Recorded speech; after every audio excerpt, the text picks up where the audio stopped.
पौराणिक कथा के अनुसार एक बार राम जी की नगरी में एक राजा हुआ करते थे, राजा सगर। इनकी 2 रानियां थीं, जिसमें से एक रानी को 60,000 पुत्र थे तो दूसरी को सिर्फ एक पुत्र था।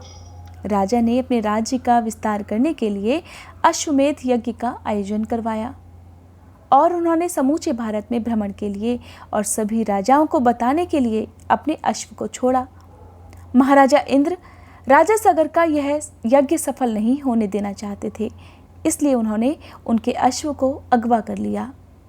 सगर राजा के सभी बेटे इस घोड़े की खोज में लग गए।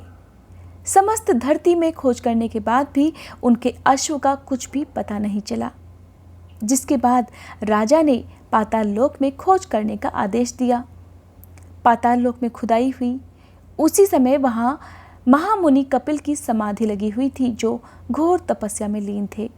उन्हीं की समाधि के पास उनका घोड़ा भी था, जिसे देखकर राजा के बेटों को गलतफहमी हो गई और वे चिल्लाने लगे, जिससे कपिल महाराज की तपस्या भंग हो गई और उनकी घोर तपस्या की तपन से राजा सगर के 60,000 पुत्र वहीं जलकर राख का ढेर बन गए। दूसरे पुत्र ने अपने पिता को जाकर पूरी बात बताई।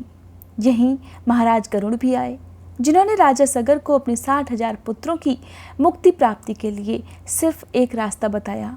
उन्होंने बताया कि तुम्हें तपस्या करके माँ गंगा को धरती पर लाना ही होगा। जैसे ही माँ गंगा धरती में आएंगी, तुम्हारे पुत्रों की भस्मी पर पड़कर वे सब मुक्त हो जाएंगे। तब राजा सगर ने और उनके पुत्र ने तपस्या की, लेकिन सफल नहीं हो पाए। इसके बाद राजा सगर का पौत्र भागीरथ का जन्म हुआ। अपने पूर्वजों के इस अधूरे काम को उन्होंने कठिन तपस्या से पूरा किया, उसको अपना कर्तव्य समझा। ब्रह्मा जी खुश होकर प्रकट हुए और वरदान मांगने को कहा। तब भगीरथ ने माँ गंगा को धरती पर भेजने की प्रार्थना की, लेकिन ब्रह्मा जी ने बताया कि धरती में इतना बल, इतनी ताकत नहीं कि वो गंगा के भार को सह सके, इसलिए तुम्हें भगवान शिव से मदद लेनी चाहिए।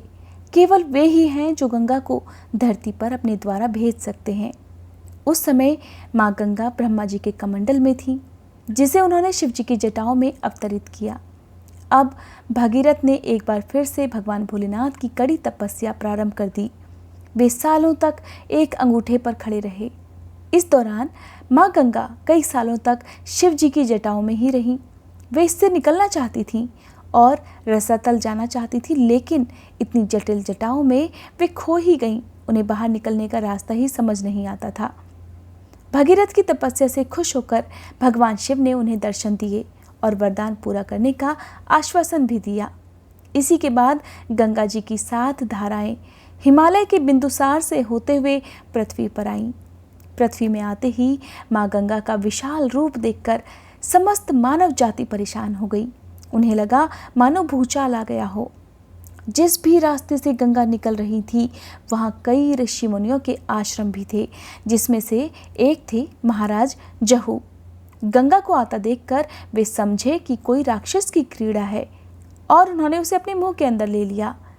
भगीरथ समेत सभी देवताओं ने उनसे विनती की, उनसे प्रार्थना की, तब कहीं जाकर वे माने।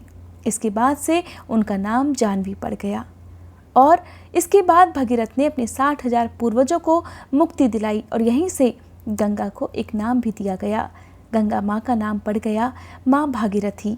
ऋषि भगीरथ के अथक प्रयासों के फलस्वरूप माँ गंगा का धरती पर अवतरण आज ही के दिन हुआ था और इसीलिए इस दिन को गंगा दशहरा के रूप में मनाया जाता है।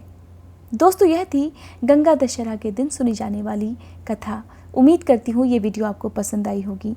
अगर आपको आज की वीडियो पसंद आई हो तो वीडियो को लाइक करके कमेंट बॉक्स में हर हर गंगे लिखने के साथ साथ अगर आप मेरे चैनल पर नए हैं, अगर अभी तक आपने मेरा चैनल सब्सक्राइब नहीं किया है तो चैनल सब्सक्राइब करने के साथ साथ बेल आइकन प्रेस करना मत भूलिएगा।